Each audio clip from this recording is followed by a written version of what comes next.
dans la sixième partie où nous allons essayer de refléter ce qui se passe réellement, donc permettre à ce que sur la page de login, que ce soit les informations que nous avons insérées dans la base de données qui soient vérifiées. Alors, je vais relancer la base de données. Voilà, là nous étions ici, on est au niveau de, c'était court, voilà. On était avec, depuis on est toujours avec utilisateur. Donc, alors, nous allons faire de telle sorte que quand le login est égal à un élément enregistré ici et le mot de passe est égal à un élément enregistré, là, la base de données, l'application s'ouvre. Dans le cas contraire, ça refuse. Pour ça, on va repartir sur le formulaire numéro 1, Form 1, voilà. On va aller dans côté design, concepteur. On va cliquer sur le bouton login. Et nous allons venir ici. Et là, on a déjà importé un instant, je désactive mon WhatsApp de partie de la machine pour éviter le bruit de tout. Là, c'est bon. Qu'est-ce que nous allons faire? Nous allons créer un DR1, donc dim DR1 as MySQL Data Reader. Donc, c'est une obligation. Donc, on va faire dim DR1 as MySQL. J'ai déjà expliqué ce que ça renvoie as MySQL Data Reader. Voilà. Donc là, nous allons essayer d'ouvrir notre base de données cn.upon. C'est bon. La base de données est ouverte. On va créer la commande cmd1 qu'on va réinitialiser. On va initialiser notre connexion. Donc cmd1.connection est égal à cn. Donc ça, vous devez déjà garder tout ça en tête. Alors on descend, on va exécuter la requête. Donc commande cmd1.command test. Je vais jouer encore ça tout. .command test est égal à entre guillemets. C'est ça, je pense que c'est ça, oui. Commande test c'est égal. Égalité, c'est ça, oui. Alors, qu'est-ce que je fabrique? Tout ça, c'est un problème lié à mon clavier. OK. Là, nous allons attaquer. Select. Ce sera Select All. Wow, le bouton All, ce qui va pouvoir trouver ça ici facilement. Voilà, c'est bon, j'ai trouvé. Select All from utilisateur. Ouais. Voilà, ça va commencer. Login, on avait appelé ça login, si je ne me trompe pas. Voilà, ouais, login est égal à login. Ici, ça renvoie à quel c'est testboss 1. Donc, est égal. Qu'est-ce qu'on va faire? Nous allons utiliser code unique. Ça a commencé code unique. C'est où? Sur ce clavier qui me dérange. Bon, qu'est-ce qu'on va faire? Là, je vais revenir ici pour gagner un temps. Je vais venir copier un truc qu'on a déjà inséré. Voilà, on va copier pour corriger. Pour gagner un temps. Sinon, on risque de perdre le temps. Voilà, parce que j'ai un clavier qui me dérange un peu. Donc, est égal à, voilà, testboss1.test and. Voilà, and et password. Password, on l'avait appelé comment? Nous l'avons initié pass, voilà. And pass est égal à testboss2. Testboss2.test. Voilà. Alors là, ça, c'est ce qu'on aura à faire avec la requête. Maintenant, on va exécuter. On va dr1 égale à cmd1 execute reader. Alors, on va faire dr1 est égal à cmd1 point execute reader. Execute reader. Voilà. Maintenant, on va, comme c'est la lecture, ah non, pas begin, non. C'est execute reader et pas de begin dedans. Voilà. Alors là, on va utiliser tant que les deux conditions sont vraies, ça va marcher. Alors, pour ça, on va faire while, on l'a déjà utilisé tout à l'heure. While dr1 point read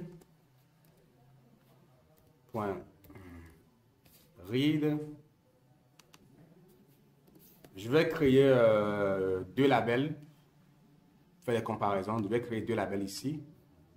On va créer deux labels qu'on va masquer plus tard la visibilité, label 4 et label 5. Donc, je vais faire clic droit, propriété, visibility false, parce que c'est en cachette.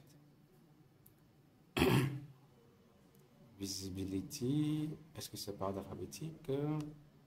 Voilà, visibility, on va choisir false. On reprend label 5. Visibility, on va prendre également false. Alors, comme ça, on va prendre label 4. Bon, label 4, est-ce que c'est encore caption ou test? Bon, je pense que c'est déjà depuis VB 2008, c'est déjà test. Label 4.test est égal à dr1.getValues. Le premier, c'est le all. Donc, si c'est le all, regardons voir à quel niveau à quelle position se trouve le login. C'est 0, 1, 2, 3, 4, 5. Donc, je commence 0, 1, 2, 3, 4, 5. Voilà. Ça donne bien. C'est égal à dr1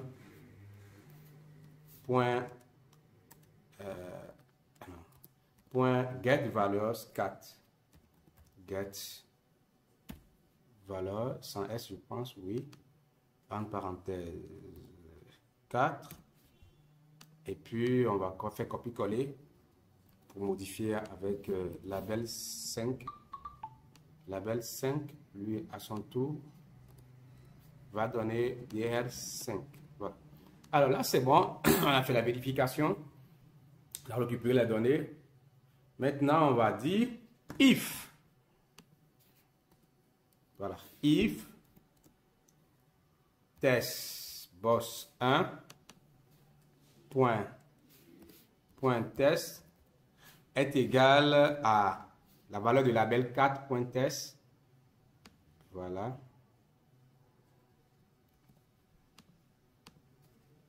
And. On va faire copier-coller juste pour gagner un temps. Test boss 2, qui est le mot de passe, est égal à la valeur de la cache label 5. Ven. Qu'est-ce qu'il fait? Il ouvre formulaire 2, c'est OK. Formulaire 2. Sinon, login error, un message. Donc, on va faire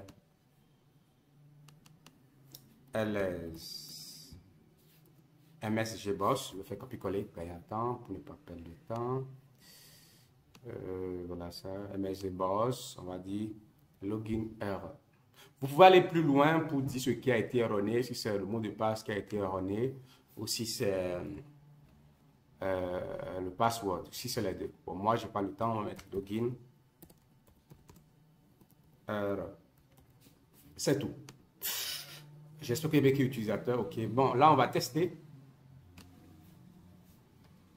N'oubliez pas qu'avant, on mettait de n'importe quoi et ça passait. Avant, on mettait n'importe quoi ici et ça passait. Là, ça doit refuser. Il y a une exception, erreur de syntaxe. Select all from utilisateur. L'erreur à quel niveau? Oui, il y avait une erreur dans notre syntaxe. Je reprends encore. select, select, oui, all, ah oui, il y a une quitté, j'ai mis select, vous voyez, donc, en programmation, en cas d'erreur, rien ne marche, c'est select, voilà.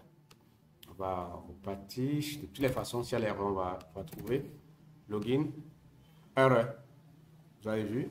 Maintenant, par contre, si je pars dans la base de données pour prendre, je prends par exemple Eric et 1, 2, 3, 4, 5, 6 qu'on avait créé. Je mets Eric, je mets 1, 2, 3, 4, 5, 6, login. Il y a un problème. La connexion est déjà ouverte. Oui, tout à l'heure, ça a mis erreur, mais on n'a pas fermé la connexion. On a oublié cn.close. cn.close. C'est très important. Alors, on va réessayer. Alors, Eric, 1, 2, 3, 4, 5, 6, login, et ça marche. Voilà, donc on va faire de telle sorte que dès que ça s'ouvre, ça ferme cette fenêtre, on n'en a plus besoin. Donc, il ouvre l'autre, il ferme l'autre. Donc là, qu'est-ce qu'on va faire? On va faire ici, d'abord, avant d'ouvrir, on va dire mi.close. Donc, avant d'ouvrir la fenêtre, donc on est ici, on va d'abord dire mi.close. Voilà, là, il se ferme d'abord avant de relancer l'autre. Donc, on va faire Eric. On va faire 1, 2, 3, 4, 5. Ça va refuser. Erreur, voilà. C'est 1, 2, 3, 4, 5, 6. Donc, je vais faire maintenant 1, 2, 3, 4, 5, 6. Login, c'est bon. Qu'est-ce qui s'est passé? Il a fait mi.close, mais il n'a pas ouvert. Donc, là, on va changer l'ordre. On va changer l'ordre. On va envoyer, il ouvre d'abord avant de se fermer. Voilà, c'est bon. Donc, on va faire Eric. On va faire 1, 2, 3, 4, 5, 6. On fait login. Mi.close, il est où? Je ne le trouve pas. Bon, on va faire un truc là. Il n'y a pas de souci. Bon. Normalement, ça devait marcher. Je ne sais pas pourquoi ça refuse, mais il n'y a pas de souci. Mi.close, je l'ai mis aussi quoi? Oui, on va contourner Eric. 1, 2, 3, 4, 5, 6. Voilà. Là, on va aller dans... On va revenir ici, dans le formulaire 2, pour dire quand il s'ouvre qu'il ferme le formulaire 1. On va faire form 1, point close. Bon, c'est vrai que le mot clé close, il y a des versions de VBNet qui refusent, d'autres mais hidden. Bon, on va voir ce qui ça va marcher avec cette version qui s'ouvre. Bon, le mot close il n'est pas connu, donc on va mettre point hidden. Bon, hide, oui, il a hide. Donc on va démarrer.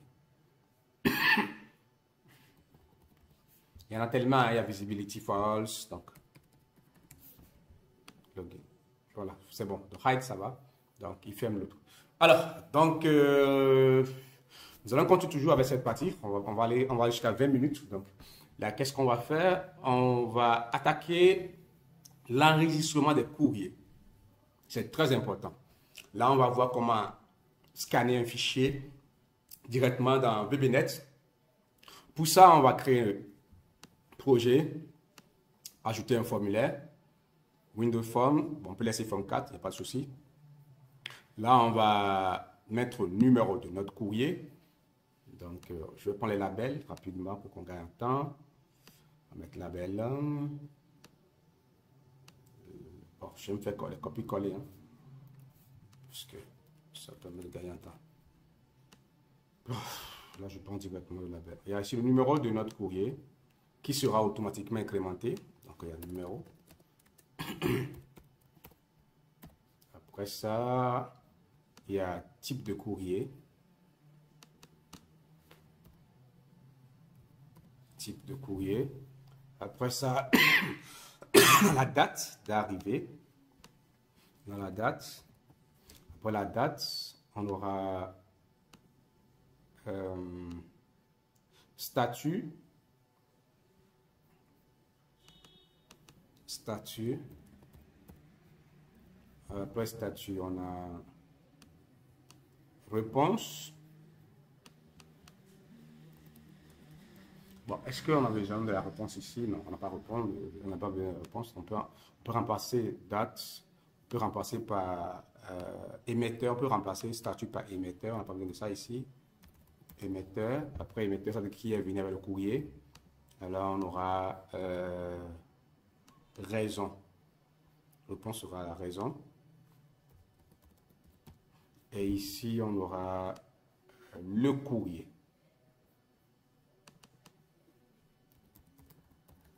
Alors là, on peut fermer le reste. Forme 4, il est parti où? Forme 4. Il est là, en design. Donc on peut faire comme ça, comme ça, comme ça, comme ça, et on supprime. Alors, qu'est-ce qu'on va faire? Ici, on va déposer test boss. Il est où? Il est là. Test boss pour le numéro. Pour les test boss, on va déposer. Non, test boss pour la date. Après ça, on va déposer test boss pour l'émetteur. Après ça, on va déposer un test area. Bon, le test area en VBNet, généralement, c'est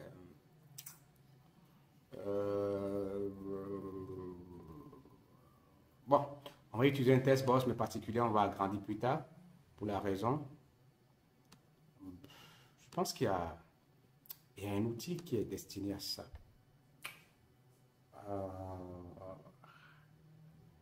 Zone de test. Zone de test, zone de test. Bon, on va augmenter la taille de notre test boss. Alors, on va mettre combo boss pour le type. Combo boss. Là. Courrier. Là. On va utiliser un file system. Je pense que oui, bon, on va programmer plus tard. On va programmer ça. Donc, on va ajouter un bouton. Pour l'instant, je travaille qu'avec le bouton ajouter. Plus tard, on va avoir le bouton modifier autre. Mais il faut qu'on gagne en temps. Déjà, si on règle un bouton, vous-même pouvez utiliser les codes pour faire autant de boutons que vous voulez. Donc ici, on va faire enregistrer. OK. Voilà. Donc, nous allons repartir vers notre base de données. Voilà, attends. On va demander qu'on scanne. Attention, je supprime ça. On va scanner notre courrier en image pour éviter que ce soit un PDF pour garder en temps. Donc là, save, on va utiliser un save file dialogue. Bon, voilà. Donc, on va s'arrêter là pour cette partie. On va se retrouver dans la 7e partie pour programmer cette page. Donc, la 7e partie, on va finir une fois avec la programmation de la page destinée au courrier. Là, c'est la secrétaire qui entre le courrier. Après, on va attaquer au niveau du directeur qui va permettre de répondre au courrier. Donc, voilà. Merci beaucoup à vous et à bientôt.